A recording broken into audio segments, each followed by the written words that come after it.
Rauni game da shirye-shirye na barazana ga komawar ɗalibai a wannan mako. Assalamu alaikum, barkanmu da sake saduwa da ku a wannan sashe na Mankal TV.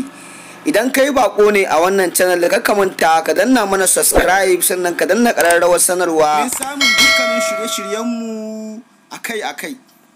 Jihohin Najeriya a ranar Lahadi sun rarrabu dangane da damar da gwamnatin tarayya ta baiwa ɗaliban ajin ƙarshe ta komawa makarantu domin ƙarasa shirin zana jarabawar kammala karatun sakandare. Gwamnatin tarayya ta ba da umarnin a buɗe makarantu a gobe Talata domin 'yan ajin ƙarshe na makarantun sakandare su kammala shirinsu na zana jarabawar WAEC wadda za a fara gudanarwa a ranar 17 ga watan Agusta.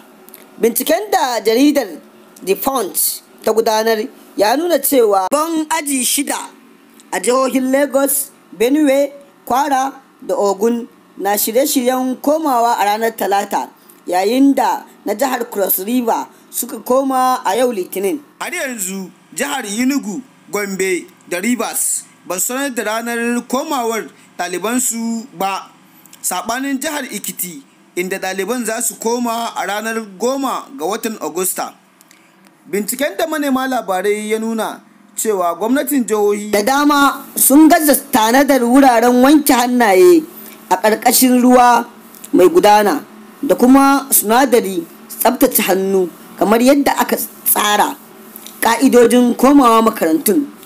Ana iya tunawa cewa a yayin da ƙaramin ministan ilimi Emeka ke sanar da ranar buɗe makarantun, ya kuma bayyana ƙarara cewa sai an kiyaye ƙa'idoji da killace yaɗuwar cutar corona yayin komawar.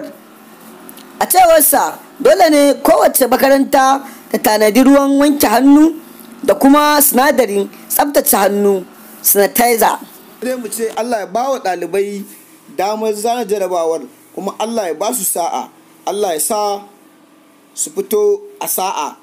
Sannan muna tunatar da ku, in dai kai bako ne a wannan channel din, kar ka manta ka danna mana subscribe, sannan sai ka danna mana ƙararrawar sanarwa, ka danna mana lakin. Mun gode.